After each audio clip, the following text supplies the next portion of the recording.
Shalom, selamat pagi Bapak Ibu, Saudara-saudari yang terkasih di dalam Tuhan. Majelis Jemaat mengucapkan selamat datang dan selamat berbakti kepada Bapak Ibu, Saudara-saudari. Kiranya berbakti yang pada hari ini dapat membawa berkat bagi kehidupan kita semua. Bagi saudara yang akan berkelimpuan menjadi anggota GKP di masa datang serta mengendaki pelayanan lebih lanjut, dapat menghubungi Majelis Jemaat sampai kebaktian. Pokok-pokok warta jemaat Minggu 6 September 2020. Selain firman, saat ini kita dilayani oleh Pendeta Andrews Suwana SSI. Kantoria saat ini kita dilayani oleh Ibu Mita Sumena dan Ibu Yunita Thomas. Organis dilayani oleh Bapak Fedi Masih. Infokus dilayani oleh Saudari Eva Silva. Live atau rekaman saat ini dilayani oleh Saudari Olga Dikasih dan Saudara Bio Masih. Jadwal katekisasi kelas reguler 2020 Sabtu pukul 17.00 bertempat di gereja. Kelas khusus 2020 dilakukan sesuai dengan kesepakatan.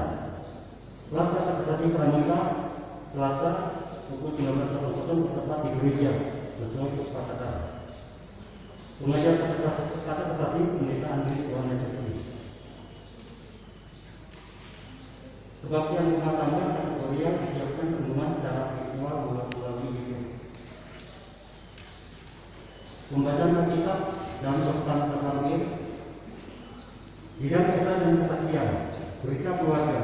Mohon dukungan doa untuk saudara-saudara kita A yang sakit atau dalam pemulihan agar lekas sembuh. B bagi orang tua yang sudah lanjut usia.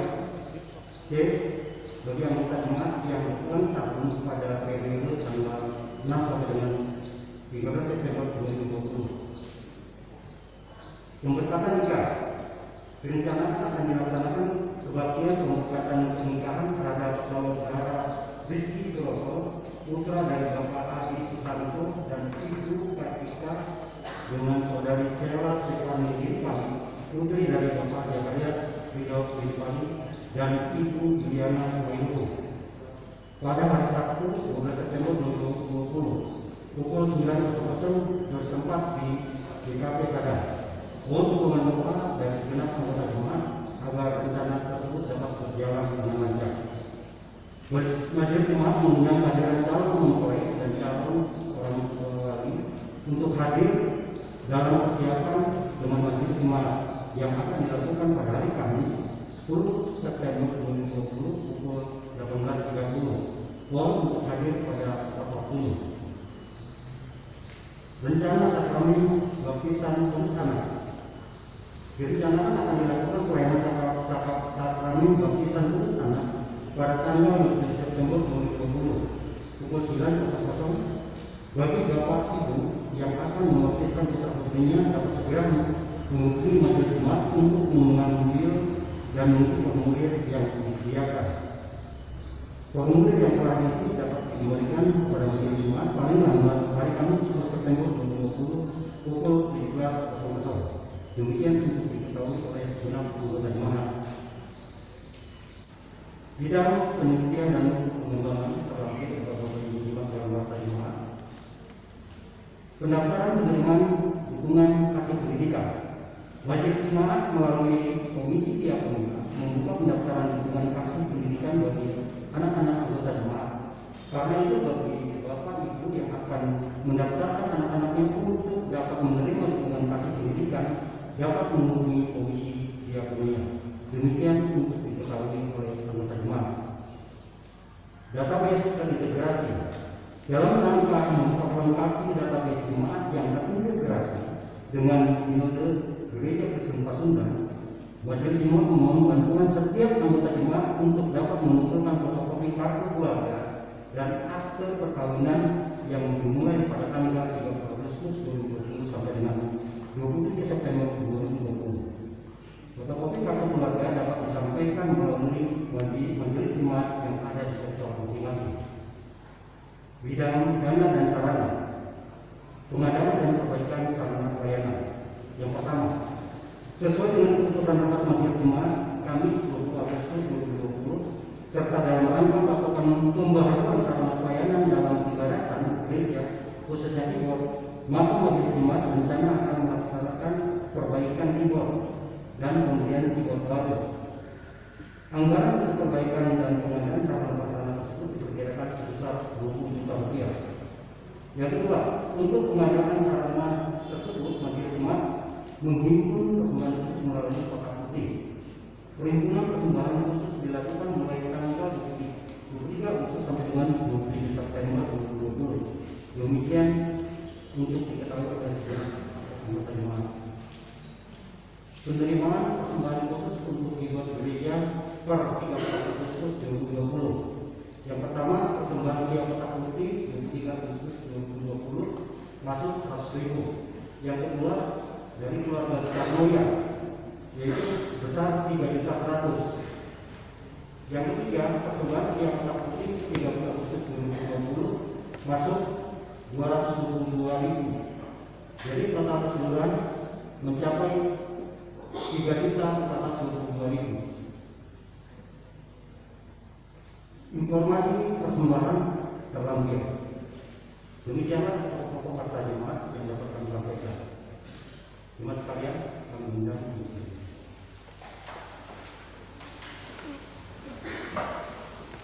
Mari kita kembali ke kita pada pagi hari ini.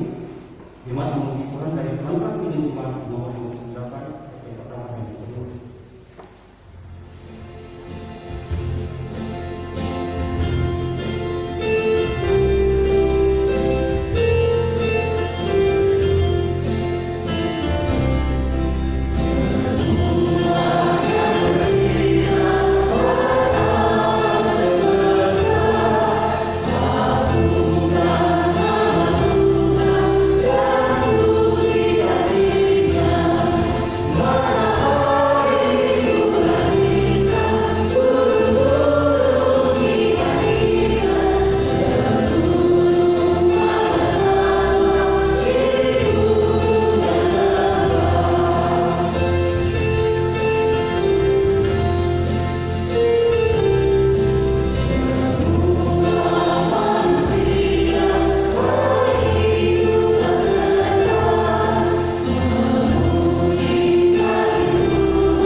Yang memelihara kesetiaannya sampai selama-lamanya. Anugerah dan sejahtera dari Allah Bapa, Anak dan Roh Kudus menyertai saudara-saudara. Bapak, Ibu, dan saudaraku, kini dengarkanlah firman Tuhan yang membimbing kebaktian kita. Yesaya 43 ayat yang ke-25 berkata, Akulah Dia yang menghapus dosa pemberontakanmu oleh karena Aku sendiri, dan Aku tidak mengingat-ingat dosa. Amin.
Sekaligus kita nyatakan juga pengakuan dosa kita. Mari kita berdoa.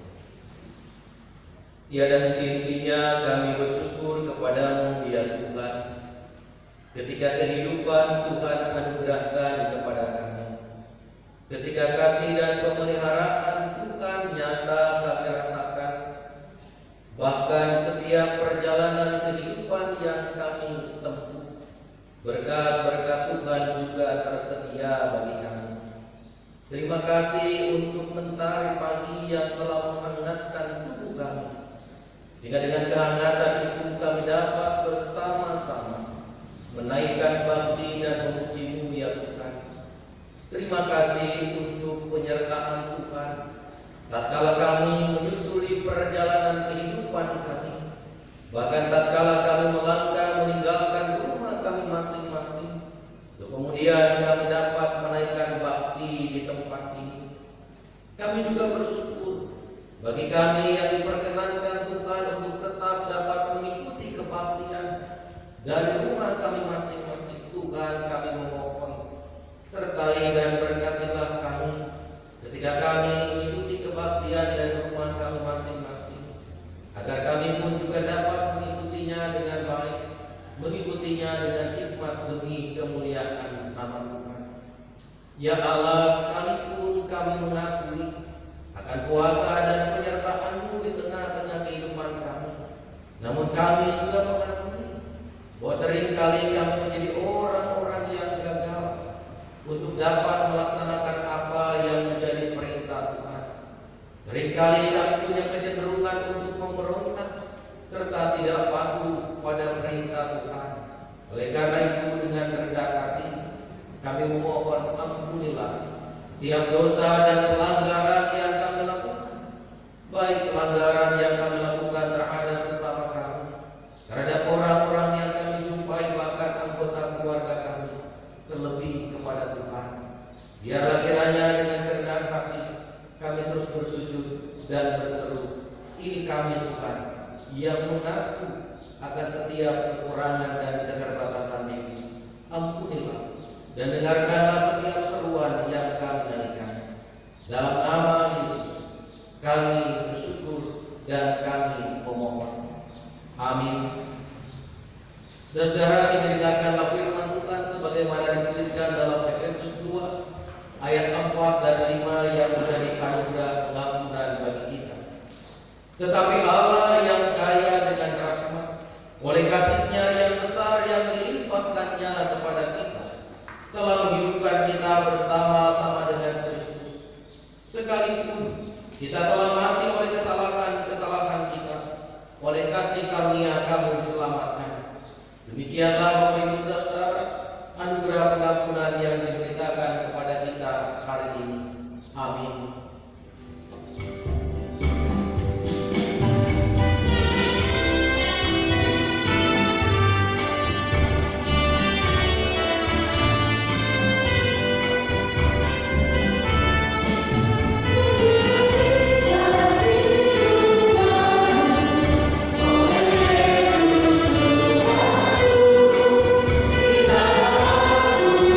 Kita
Ya Allah, kembali kami datang kepadamu sebagai orang-orang yang telah menerima anugerah pengampunan.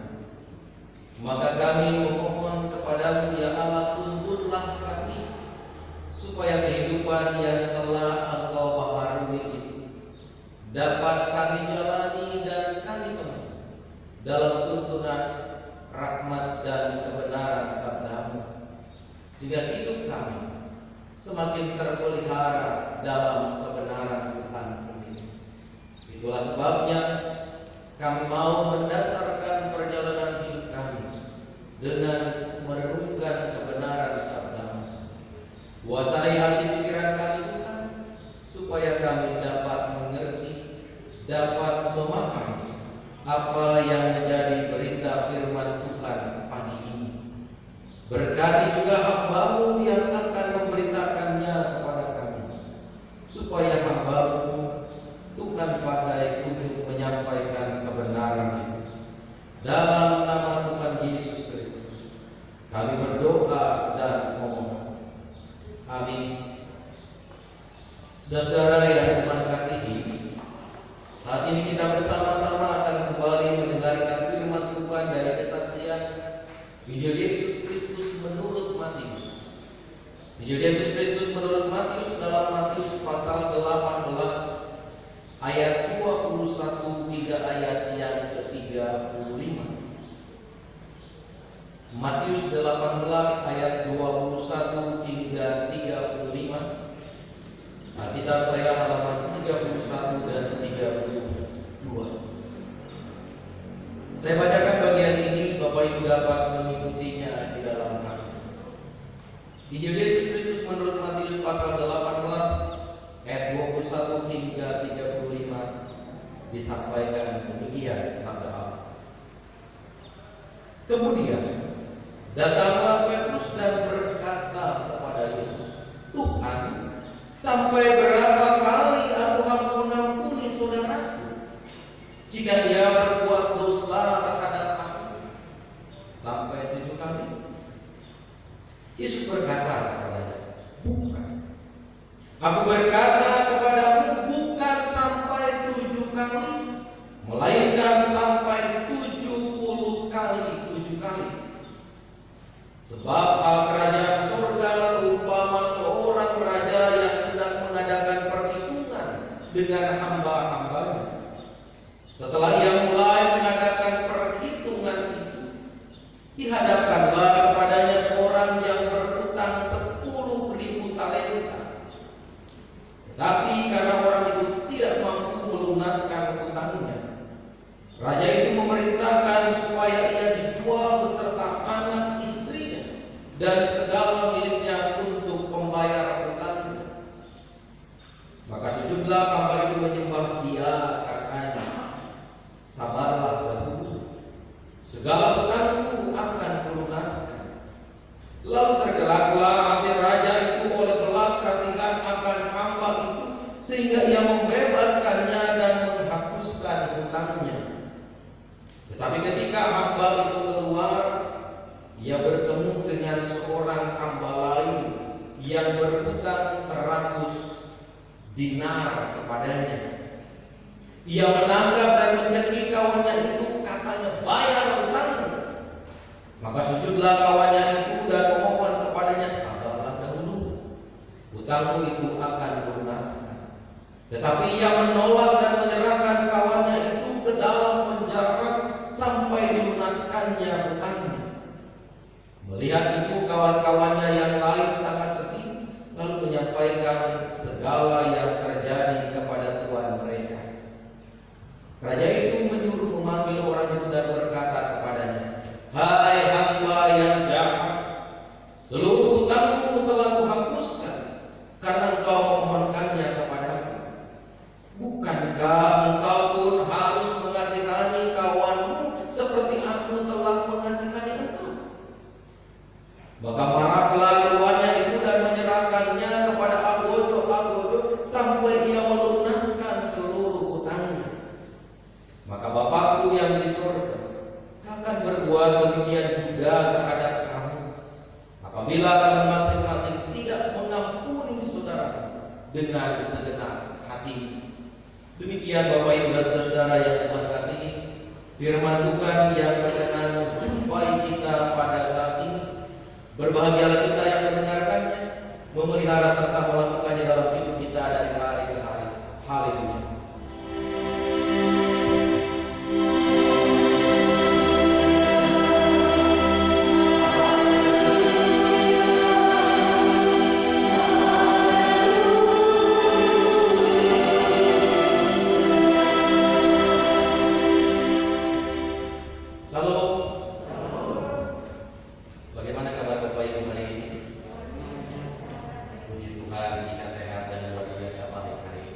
Bapak Ibu dan Saudara yang Tuhan kasih, ada yang di rumahnya punya lukisan tentang perjamuan terakhir? Gambar Yesus dan murid-murid sedang mengikuti perjamuan. Ada? Ada yang tahu berapa lama lukisan itu dibuat oleh sang pelukis? Ada yang tahu? Kalau tidak ada yang tahu, saya kasih tahu. Lukisan itu dibuat membutuhkan waktu 7 tahun lamanya, Bapak Ibu dan Saudara. Sang pelukisnya adalah seorang pelukis yang fenomenal, Leonardo da Vinci. Da Vinci membutuhkan 7 tahun untuk membuat sebuah lukisan tentang Last Supper atau perjamuan terakhir. Kenapa sampai lama, Bapak Ibu dan Saudara? Kalau Bapak Ibu searching di Google, maka Bapak Ibu akan menemukan alasannya.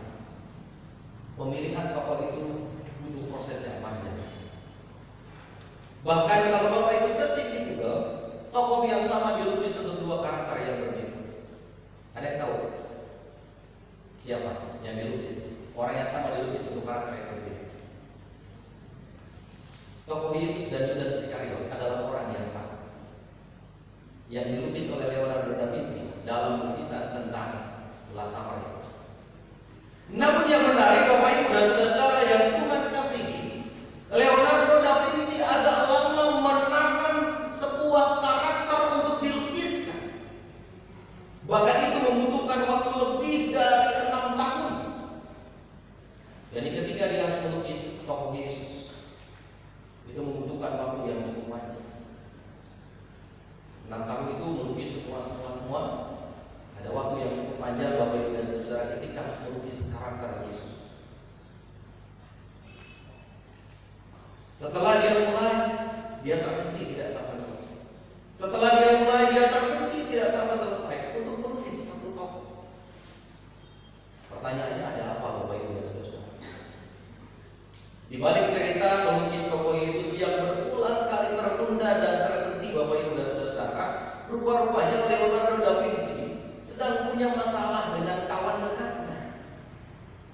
Masalah itulah yang kemudian mengganggu dirinya, sehingga dia tidak bisa fokus dan konsentrasi untuk kemudian membuat lukisan tentang seorang tokoh yang digambarkan itu adalah Yesus. Membutuhkan waktu yang cukup panjang untuk melukis karakter itu, karena ternyata ada masalah di belakang tulisan, di belakang lukisan. Setelah kemudian Bapak Ibu dan Saudara, Leonardo da Vinci menyadari bahwa kesalahannya itu harus dikelirkan terlebih dahulu, harus diselesaikan terlebih dahulu masalah dengan kawannya itu yang membuat dia merasa tidak nyaman dan terganggu. Untuk menyelesaikan sebuah lukisan yang fenomenal itu, pada akhirnya Bapak Ibu Saudara, akhirnya Leonardo da Vinci pergi mencari kawan karibnya. Untuk kemudian dia meminta maaf, merendahkan diri ke hadapan kawannya dan mengakui dia bersalah, dia keliru, dia melakukan banyak pelanggaran, dan karena itu dia meminta maaf kepada kawannya supaya dia dengan tenang, dengan nyaman, dengan hati yang lega bisa kemudian melanjutkan karyanya. Jadilah karya itu di tahun yang ke-7 setelah Da Vinci datang kepada kawan karibnya dan meminta maaf. Saudara yang Tuhan kasih, kesalahan yang dibuat oleh karena kita tidak mampu membuka pintu maaf untuk orang lain, bisa menjadi duri dalam diri kita, yang pada akhirnya duri itu menghambat ruang gerak kita, yang pada akhirnya duri itu menghambat ekspresi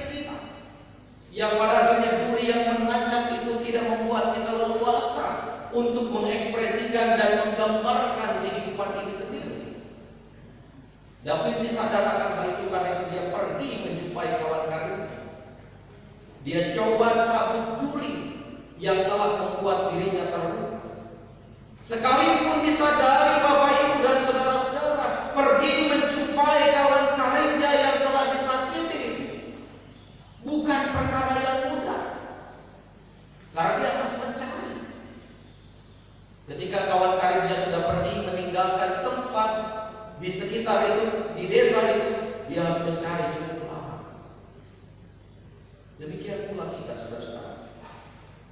Saya mau mengajak kepada kita, Bapak Ibu dan saudara-saudara, mari kita belajar dari kehidupan seorang Simon Petrus. Simon Petrus yang bertanya kepada Yesus dalam bagian yang kita baca saat ini, Bapak Ibu saudara-saudara, Tuhan, sampai berapa kali aku harus mengampuni saudaraku jika ia berbuat dosa terhadap aku? Bapak Ibu dan saudara-saudara yang Tuhan kasih, saya tanya sama Pak Petrus, Bung, kalau ada orang bikin kesal sama Bung Petrus, langsung dimaafkan nggak ketika orang itu minta maaf?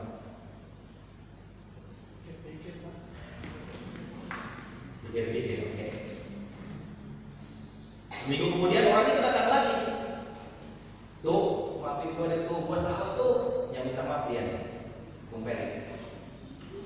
Maafin ya,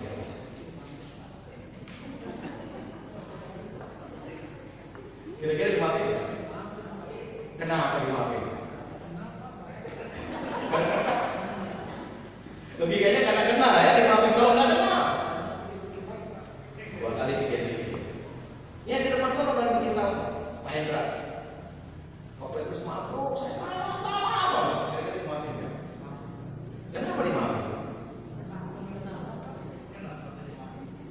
Kenapa ya? Kali pikir-pikir yang ini dimaafin.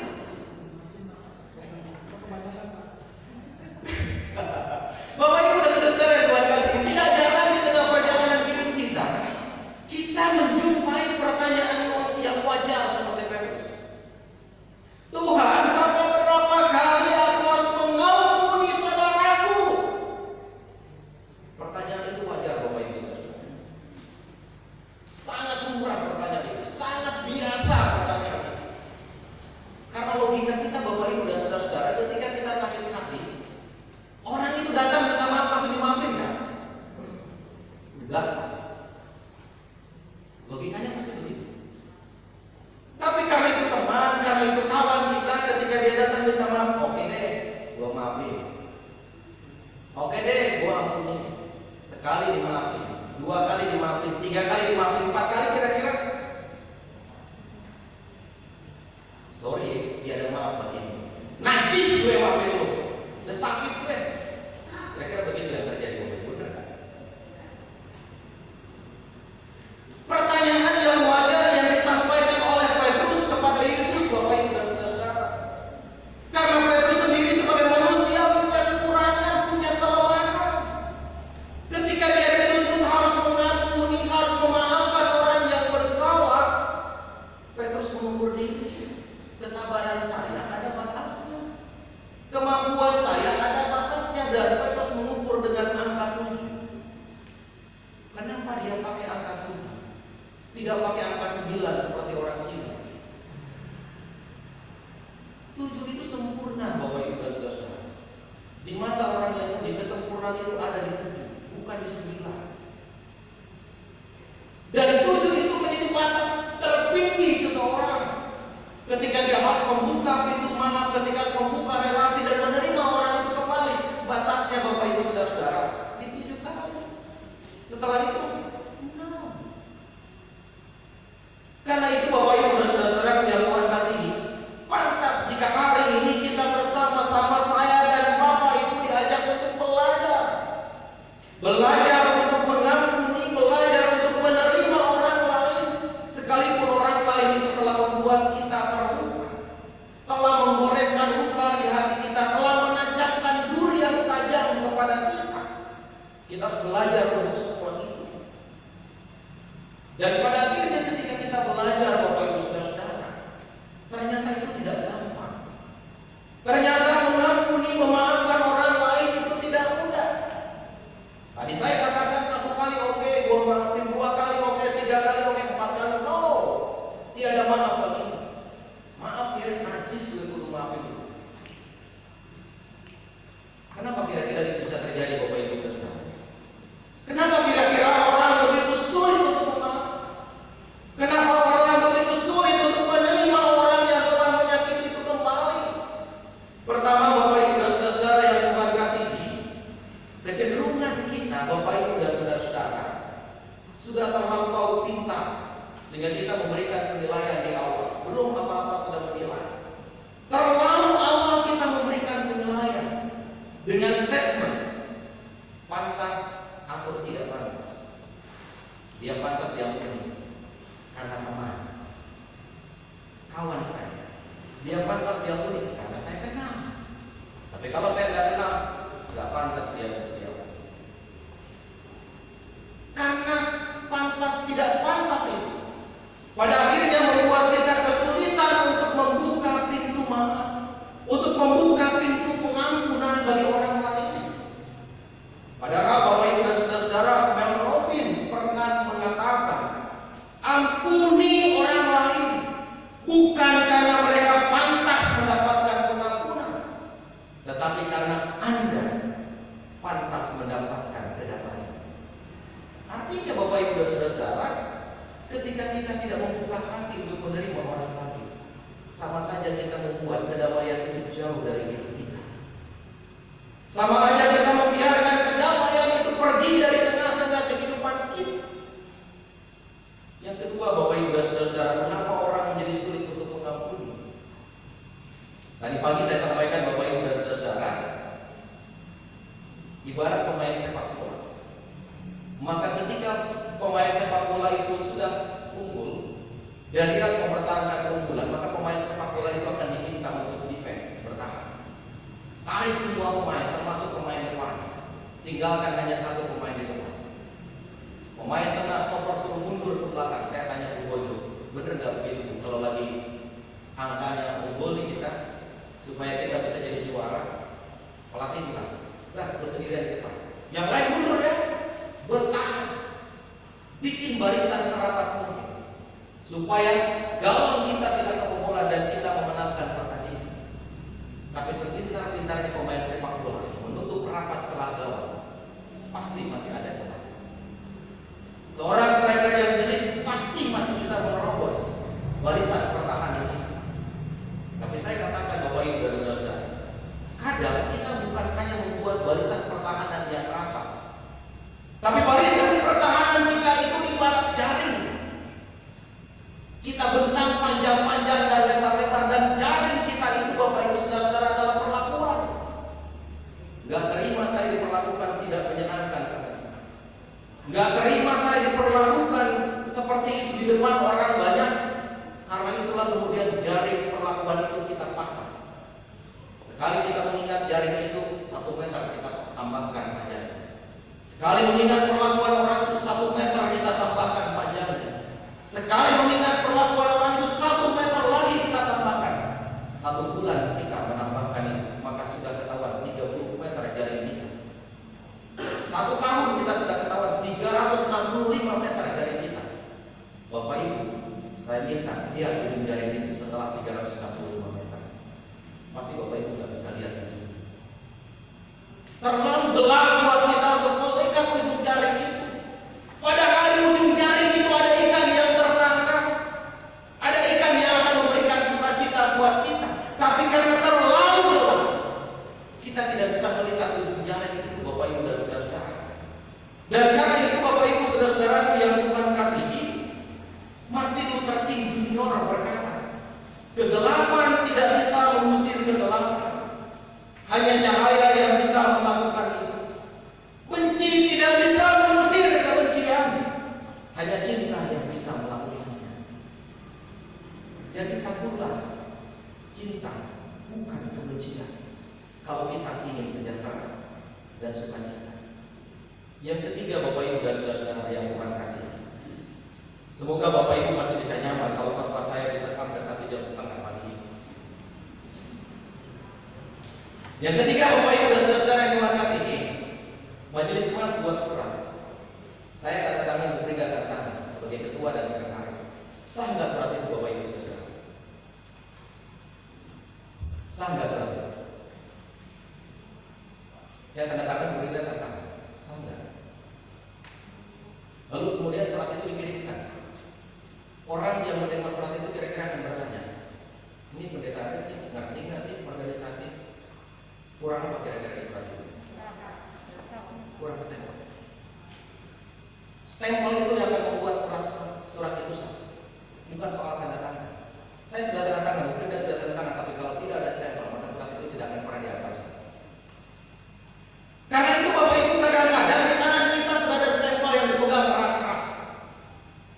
Dan stempel itu Bapak Ibu Saudara kemudian membuat kita punya pemikiran, membuat kita kemudian punya bayangan di kepala kita sendiri, membuat kita kemudian punya bangunan sendiri tentang orang lain, khususnya tentang orang yang melakukan kesalahan dan tentang orang lain. Aduh, kalau saya maafin dia, nanti gue dibilang gampang memaafkan, gampang menerima. Daripada gue dibilang gampang menerima, jepret, pasang stempel di dada kita. Gak usah gue ampuni, supaya gue gak dibilang orang gampang. Sekali kita teringat, jepret, pasang lagi di dada kita. 2 kali kita pasang stempel keras-keras. Karena kita tidak mau dibilang orang gampang.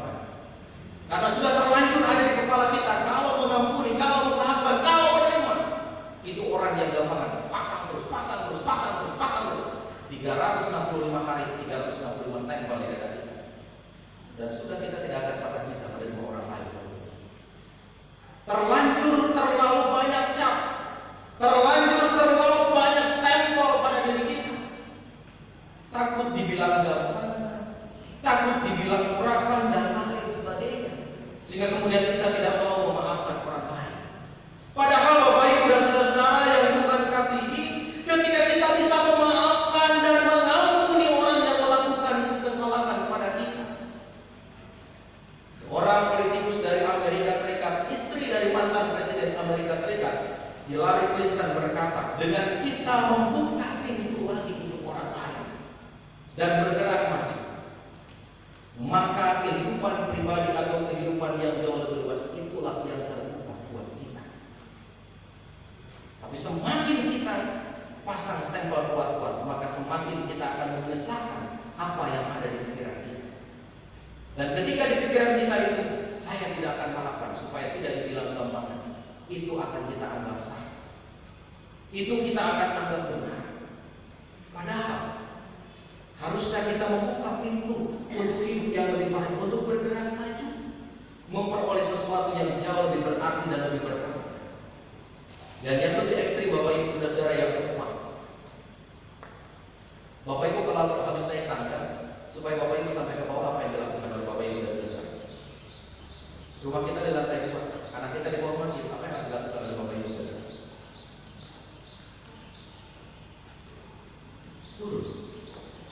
Turun apa pertamanya? Turun tangga.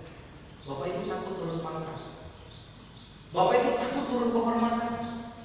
Bapak Ibu takut turun gengsinya. Ketika Bapak Ibu mengampuni, ketika kita mengampuni, ketika kita memaafkan, ketika kita menerima orang lain, kita takut gengsi kita turun, pangkat dan kehormatan kita anjlok, rating kita jadi 0. Kita takut Bapak Ibu dan saudara-saudara dengan semua. Apakah benar Bapak Ibu dan saudara-saudara dengan kita membuka pintu untuk orang lain, dengan kita menerima orang lain, dengan kita mengampuni orang lain, kehormatan kita anjlok, rating kita anjlok? Saya kira tidak Bapak Ibu saudara. Di mata manusia mungkin yes, di mata sesama mungkin iya, tapi di mata Allah menurut saya tidak Bapak Ibu dan saudara. Kenapa saya katakan tidak di mata Allah? Coba aja perhatikan nanti Bapak Ibu dan saudara. Ketika Bapak Ibu pulang ke rumah, lihat Injil Matius pasal 6 ayat 14 dan ayat 15. Karena itu sekarang saya mau lanjutkan Bapak Ibu dan saudara. Ketika Bapak Ibu berdoa dalam doa Bapa Kami, bagian menjelang terakhir dari doa Bapa Kami, dalam Matius pasal 6 ayat yang ke-12 dikatakan Bapak Ibu dan saudara, dan ampunilah kami akan kesalahan kami, seperti kami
Baru itu yang benar, kata Bunda Teresa.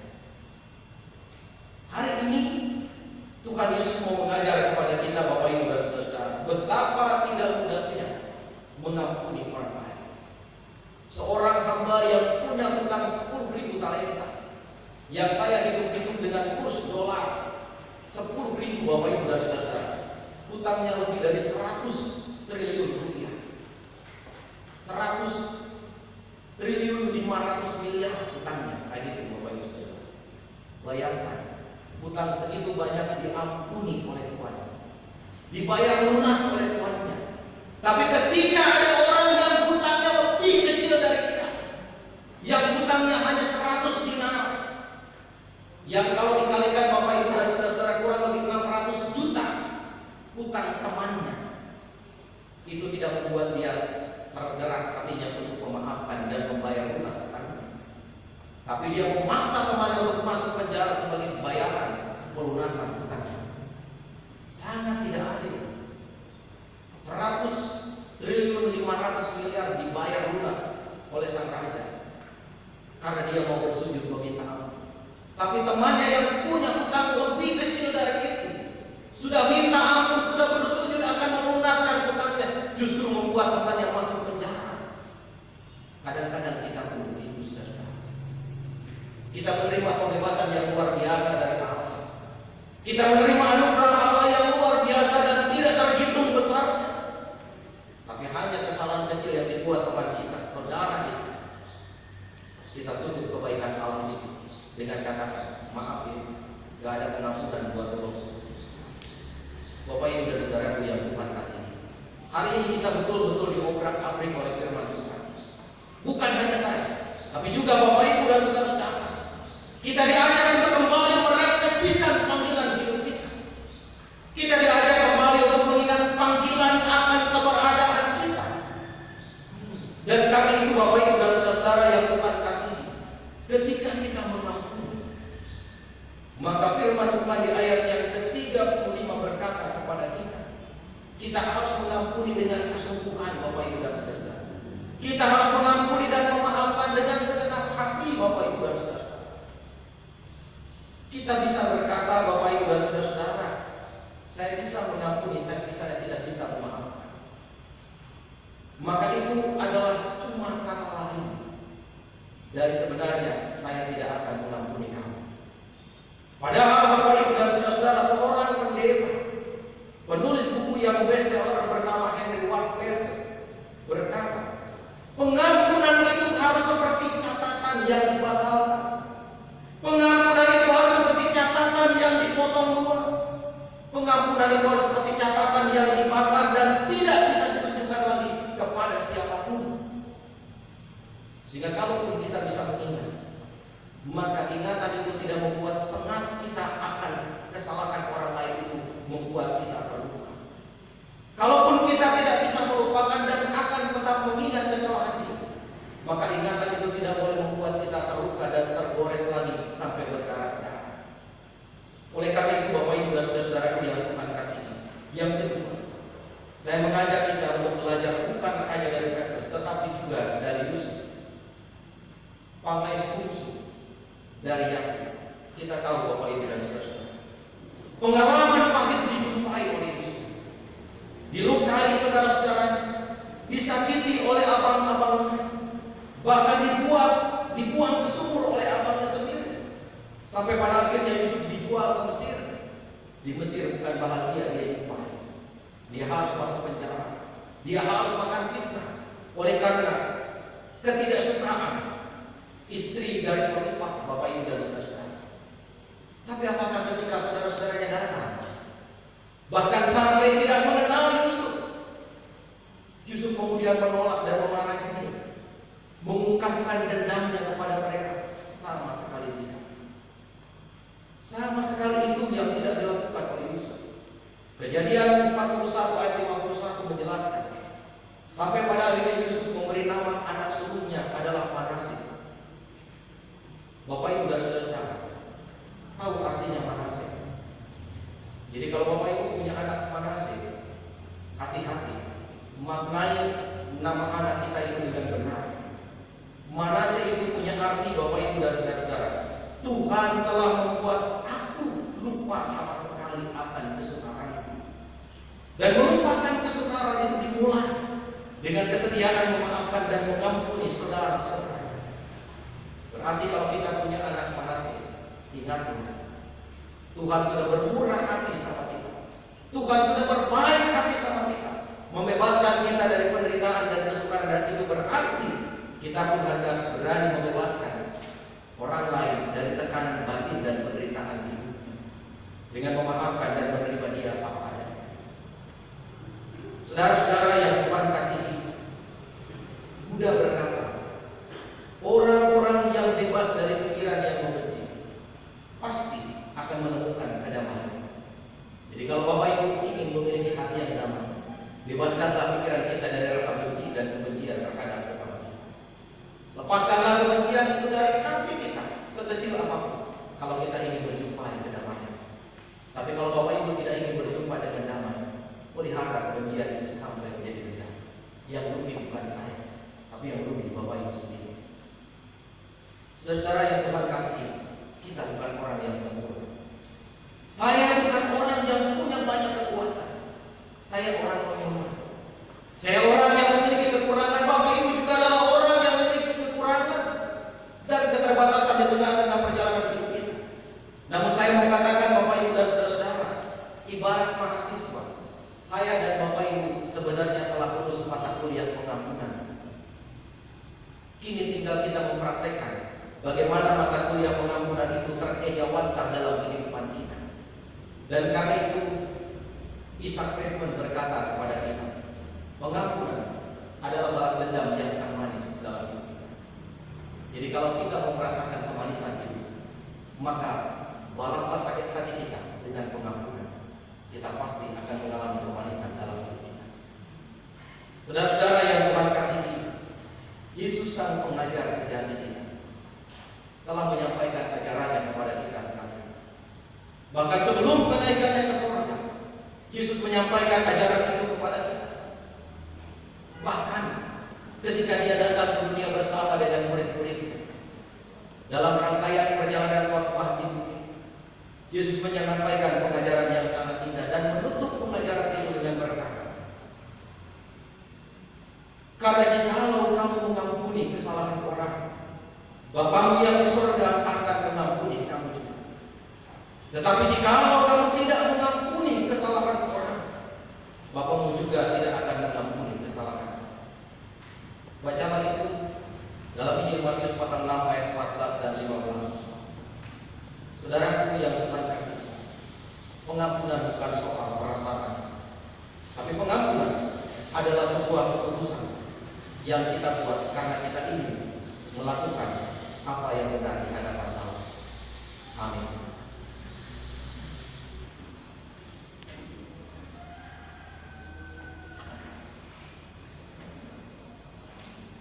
Jemaat yang dikasihi Tuhan, semoga kita dapat berdiri.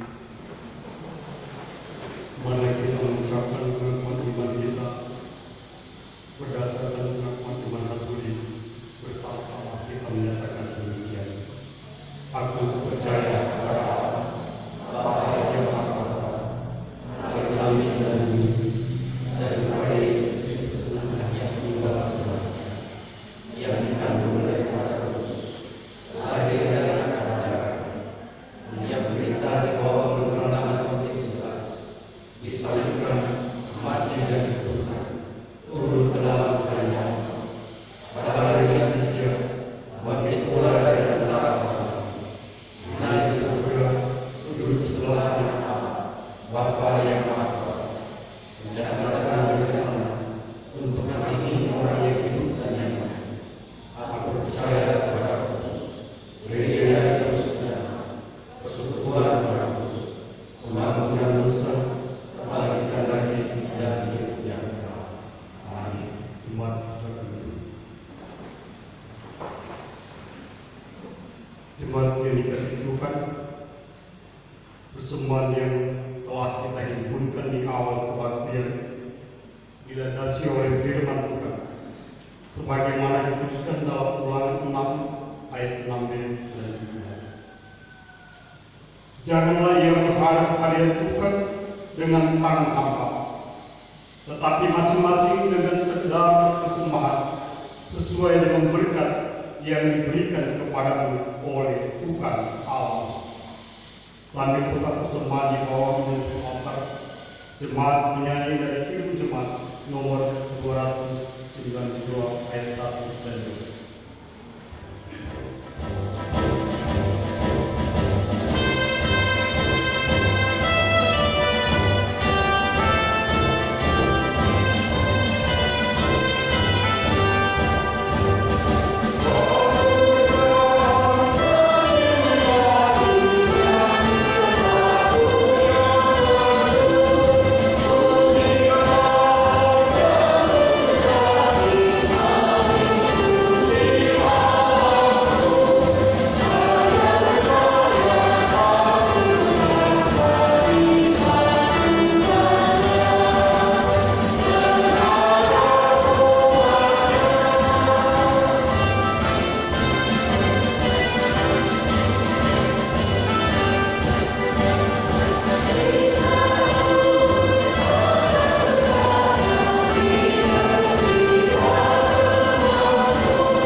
Kepadamu ya Allah di dalam Yesus Kristus yang telah menolong menyertai perjalanan kehidupan kami, karena kami percaya Tuhan 6 hari lamanya kami berkarya, bekerja, mengelola semua apa yang telah kami kerjakan. Kami percaya semua karena kasih Tuhan lewat pertolongan yang sangat luar biasa di dalam kehidupan pribadi rumah tangga kami. Dan di dalamnya Tuhan, kami boleh ada di tempat ini. Kami membawa diri kami di Tuhan sebagai persembahan yang hidup dan yang berkenan kepada-Mu Tuhan. Berkatilah kami Tuhan. Berkatilah pribadi rumah tangga kami. Selagi kami masih diperkenankan oleh-Mu Tuhan untuk bersama-sama sujud menyembah kepada-Mu di rumah-Mu yang kudus ini. Dan di sini Tuhan, lewat penyertaan Tuhan dalam pekerjaan kami boleh mendapat berkat, dan berkat ini kami berikan melalui persembahan. Kami mohon Tuhan, biarlah Kau memberkati persembahan ini, memberkati tangan-tangan yang akan mengelola juga persembahan ini. Inilah kami Tuhan yang berdoa kepada-Mu. Di dalam nama Tuhan Yesus Kristus kami berdoa dan mengucap syukur. Haleluya. Amin. Jemaat saudara berdoa.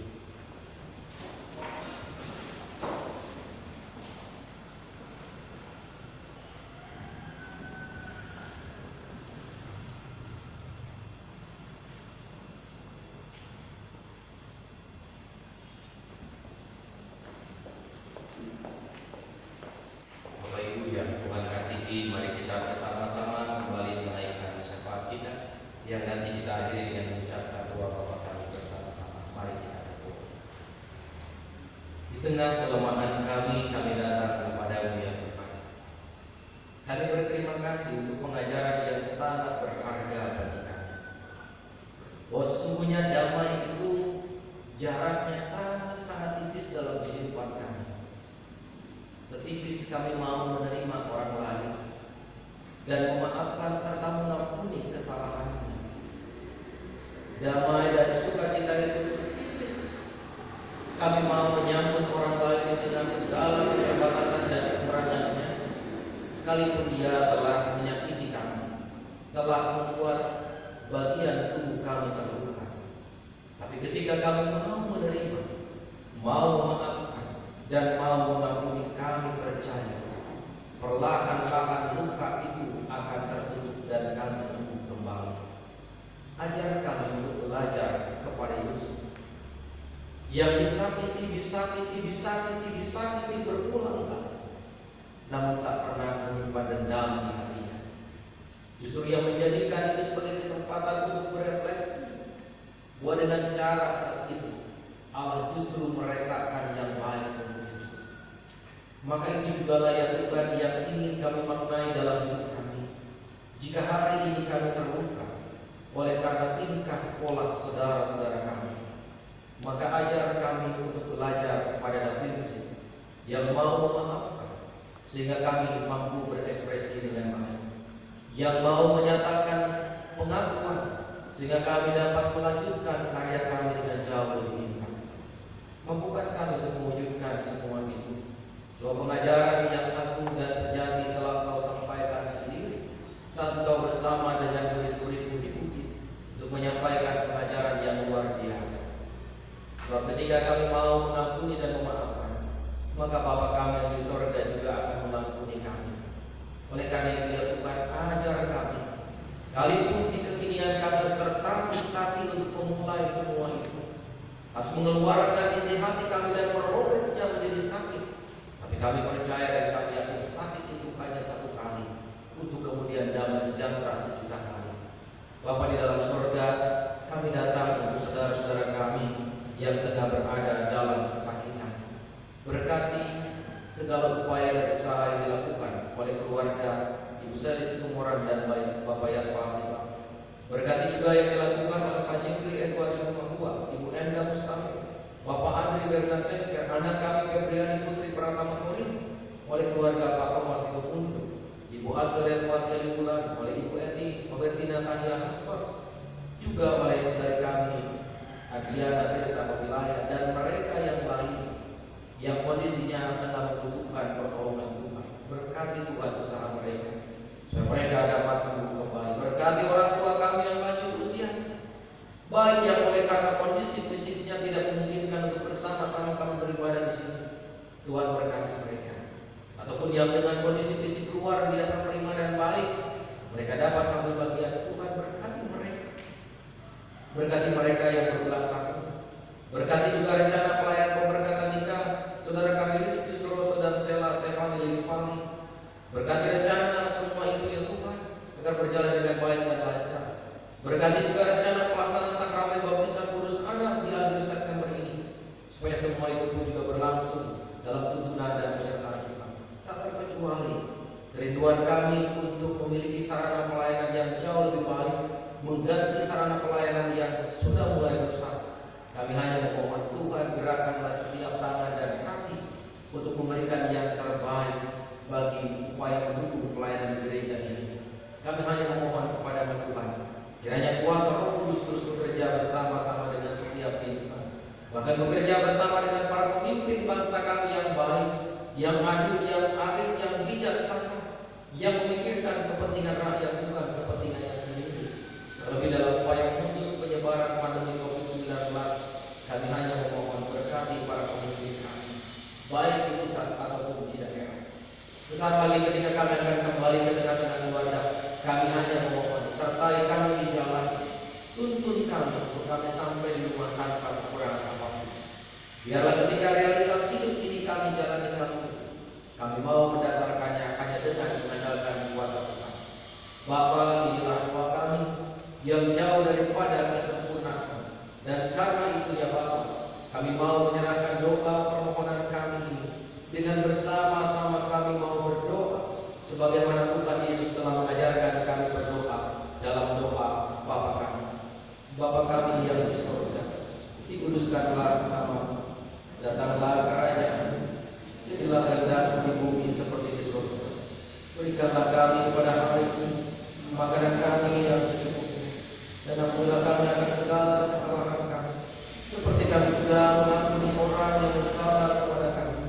Dan janganlah membawa kami ke dalam pencobaan, tetapi lepaskanlah kami daripada yang jahat, karena Engkau yang punya kerajaan dan kuasa dan kemuliaan sampai selama-lamanya. Amin. Bapak Ibu, mari kita berdiri. Kita akan menutup kebaktian ini dan pujian kita kata baik 1 dan 2 kita.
Lakukanlah apa yang menjadi kehendak Tuhan melalui firman-Nya pada saat ini. Mari kita belajar mencintai dan kita mengawali untuk mencintai dengan mengampuni dan memaafkan setiap kesalahan sesama kita. Ini pulanglah dan terimalah berkat dari Tuhan. Kasih karunia Allah